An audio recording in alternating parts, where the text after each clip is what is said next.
So hello dear aspirants, welcome you all to अपनी academy guys. कैसे हो आप लोग? I hope you all are well. So हमारे जो कॉमेड के एस्पिरेंट्स हैं 2021 की, जब से अपडेट आई है, ऑफिशियल अपडेट डॉक्यूमेंट से रिलेटेड या जो फ़ी रिलेटेड है, मोस्टली तो इशू है कि भैया फ़ी के बारे में। क्योंकि एक जगह दे रखा है कि आपको जब आपको कोई कॉलेज अलॉट हो जाता है तो आपको पूरा का पूरा फ़ी पे करना होगा। After allotting a seat the candidate should pay the entire tuition fee, okay, with other जो फ़ी होंगे कॉमेड के लेवल पे वो आपको पे करने होंगे। उसका सबसे बड़ा इशू है तो उसको भी क्लियर करेंगे। उसके बाद कुछ डॉक्यूमेंट्स से रिलेटेड इश्यूज हैं वो क्लियर करेंगे। डॉक्यूमेंट्स किस तरीके से अपलोड करना है आपको, और बहुत सारे जो कमेंट सेक्शन में डाउट्स कंटिन्यूसली आ रहे हैं उसको भी क्लियर करने की कोशिश करेंगे पूरी तरह से। और एक और इम्पोर्टेंट चीज़, अगर अभी तक पर्सनलाइज हेल्प डेस्क से आप नहीं इनरोल की हो तो जल्दी से कर लो, आपके लिए काफ़ी इंपॉर्टेंट होगा personalize help desk for you.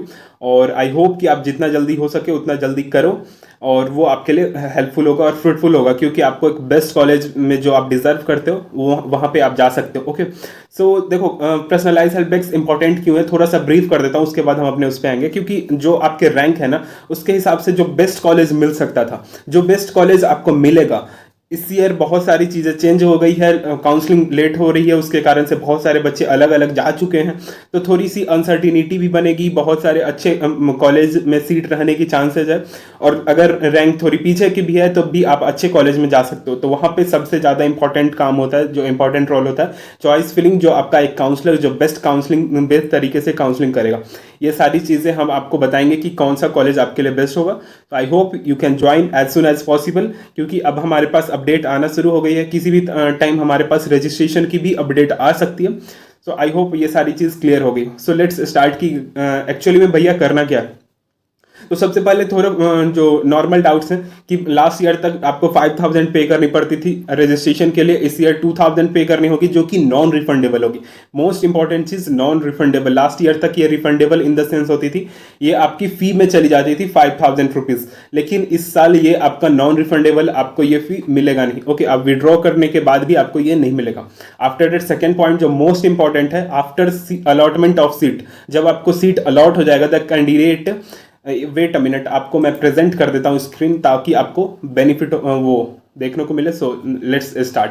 So after allotment of seat, जब आपको सीट अलॉट हो जाएगा, the candidate should pay the entire fee along with other fee. COMEDK के लेवल पे जो भी आपकी अदर फी, ट्यूशन फी होती है, लाइब्रेरी फी होती है, ये सब कॉलेजेस में फी रहती है, तो वो आपको देना पड़ेगा। ये एस्टिमेट किया जाएगा लेटर। तो अब स्टूडेंट्स का डाउट है कि भैया क्या मुझे एक साल का फी एक साथ में दे देना होगा?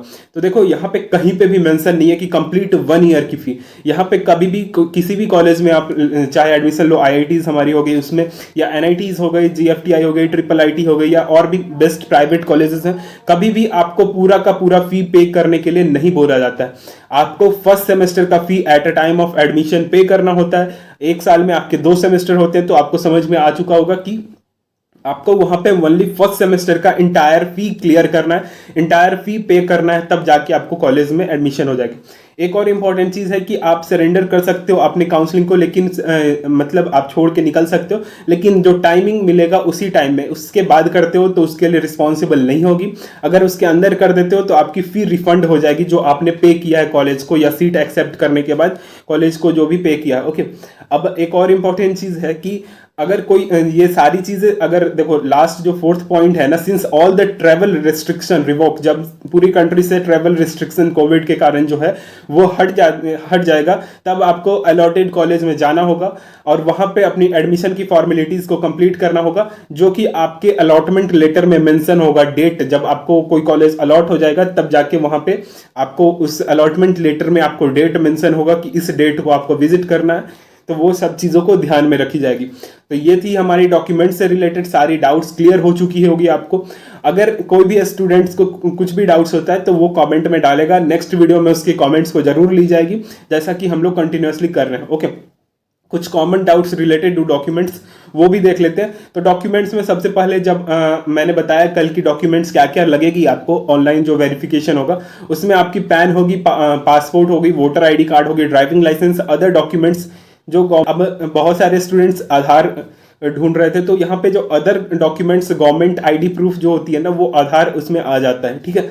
तो अगर आपके पास आधार कार्ड भी है तो आप एप्लीकेबल हो, आपके पास रहना चाहिए। अब डेट ऑफ बर्थ सर्टिफिकेट के लिए मैंने क्लियर कर दिया था, आपके पास पैन जो है, पासपोर्ट है, वोटर आईडी है, या 10th की मार्कशीट है। सबसे मोस्ट इंपॉर्टेंट, सबसे कॉमन डॉक्यूमेंट जो कि हर एक स्टूडेंट्स के पास होगा, वो है आपकी डेट ऑफ बर्थ सर्टिफिकेट। अभी डेट ऑफ बर्थ सर्टिफिकेट का टेंशन खत्म हुआ। अब स्टूडेंट्स का डाउट है कि भैया 12th स्टैंडर्ड की मार्कशीट, या बहुत सारे स्टूडेंट जो स्टेट बोर्ड से हैं उनकी अभी तक मार्कशीट स्कूल से नहीं मिली है, तो उसको उन्हें बोला जा रहा है कि इस मंथ के एंड तक मिलेगी, या कुछ इशू आ रही है। तो ट्राई करो कि अगर अदर बोर्ड से हो तो उनको लेने की कोशिश करो। नहीं मिल रही है, अगर सीबीएसई के स्टूडेंट है, स्कूल से नहीं मिल रही है, डिजी लॉकर से डाउनलोड कर सकते हो। डिजी लॉकर एक गवर्नमेंट की ऐप है, वहां से आप डाउनलोड कर सकते हो, और वहां पे क्यूआर रहेगा आपके, जब डाउनलोड करोगे वो आपका मेन डॉक्यूमेंट हो गया आपका, वहां से टेंशन खत्म हो जाएगा। उसके बाद HKR eligibility criteria, Karnataka domicile किसके लिए है, तो टुलु माइनॉरिटी और तेलुगु माइनॉरिटी के लिए कर्नाटका डोमिसाइल रिक्वायर्ड है। अब ये आपकी मदर टंग, स्टडी प्रूफ, ये सब चीज़ आपको बता चुका हूँ मैं। एक इंपॉर्टेंट चीज़ थी कि भैया मैंने इम्प्रूवमेंट एग्जाम दिया है, तो वो भी आपको अपलोड करने का, इम्प्रूवमेंट मार्कशीट को अपलोड करने का चांसेस मिलेगा। वहाँ पे आपके पास ऑप्शन रहेगा इफ़ एप्लीकेबल, अगर आप एप्लीकेबल हो तो अपने जो इम्प्रूवमेंट मार्कशीट है वो भी आप सबमिट कर सकते हो। 8th नंबर पे है जो admit card of class 12th standard, mark card downloaded by DigiLocker, QR जिस पे रहेगा वो आप अपलोड कर सकते हो। तो यहाँ पे कहीं पे भी टीएटी की जिक्र नहीं है, कंफर्मेशन पेज की जिक्र नहीं है, तो इस सब से टेंशन खत्म हुआ आपकी कि आपको नहीं टीएटी का जरूरत है, नहीं कंफर्मेशन पेज का जरूरत है। तो ये सारी टेंशन खत्म हो गई। अब भैया डॉक्यूमेंट्स की साइज किस तरीके से रहना चाहिए, किस तरीके का डॉक्यूमेंट्स रहेगा, तो देखो डॉक्यूमेंट्स का साइज जो है वो 1 MB में रहना चाहिए। अब इसका फॉर्मेट क्या क्या है, जेपीजी फॉर्मेट रहेगा, जेपीजी फॉर्मेट रहेगा, पीडीएफ फॉर्मेट रहेगा, जो कि क्लियरली स्कैन रहेगा, आपको ढंग से दिखाई दे, उस तरह के ही डॉक्यूमेंट्स को वहां पे सबमिट करना। जल्दबाजी में ब्लर फोटो मत करना, क्योंकि डॉक्यूमेंट्स में इशू आ गई तो आप आगे बढ़ ही नहीं सकते, ना चॉइस फिलिंग कर सकते, ना कॉलेज अलॉट होगी। तो और एक और चीज़ ध्यान रखना, अगर किसी स्टूडेंट का डॉक्यूमेंट फोन में है तो फोन से, दूसरे फोन से फोटो लेके सबमिट मत करना, क्योंकि यहाँ पे मेंशन है the photograph of the downloaded of a document taken from the phone, mobile phone will be not accepted. तो आपका जो फोटोग्राफ, आप मोबाइल फोन में आपका कोई डॉक्यूमेंट है सॉफ्ट कॉपी में, आप दूसरे फोन से उसका फोटो लेके भेजते हो ना, वो एक्सेप्टेड नहीं होगा। तो ये सब गलतियां मत करना, सिली मिस्टेक बहुत ज्यादा होती है इन सब चीजों में।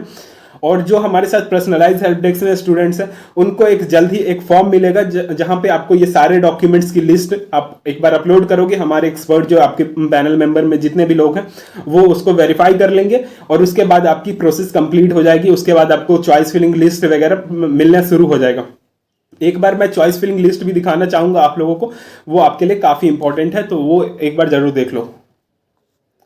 तो जैसा आप देख पा रहे होगे कि आपके दिख रहा होगा, आपके चॉइस फिलिंग लिस्ट तैयार हो चुकी है। एक सैम्पल जो डॉक्यूमेंट है वो तैयार किया गया है आपका। जैसे आप हमारे साथ जो पर्सनलाइज हेल्प डेस्क में जुड़े हैं स्टूडेंट, उनका नेम रहेगा, उनका एप्लीकेशन नंबर, उनके एप्लीकेशन नंबर की जगह वो रोल नंबर रहेगी, और उसके बाद काउंसलिंग कॉमेड के एस्पिरेंट्स हो, चाहे आप जोसा के एस्पिरेंट्स हो या अदर किसी और कॉमेड के प्लस जोसा के स्टूडेंट्स हो, सारी डिटेल्स अलग अलग प्रोवाइड की जाएगी। उसके बाद आप स्टेट कौन सी है ये आपके लिए रिक्वायर्ड है। आफ्टर डैट आपके रैंक के हिसाब से, जैसे कोई कॉलेज जस्ट लाइक मान लो 1017 रैंक है, ये एक सैंपल है दयानंद सागर। अगर किसी स्टूडेंट को चाहिए CS मिल सकता है उसको, मैकेनिकल, सिविल, इलेक्ट्रिकल, बस एक सैंपल डॉक्यूमेंट्स है।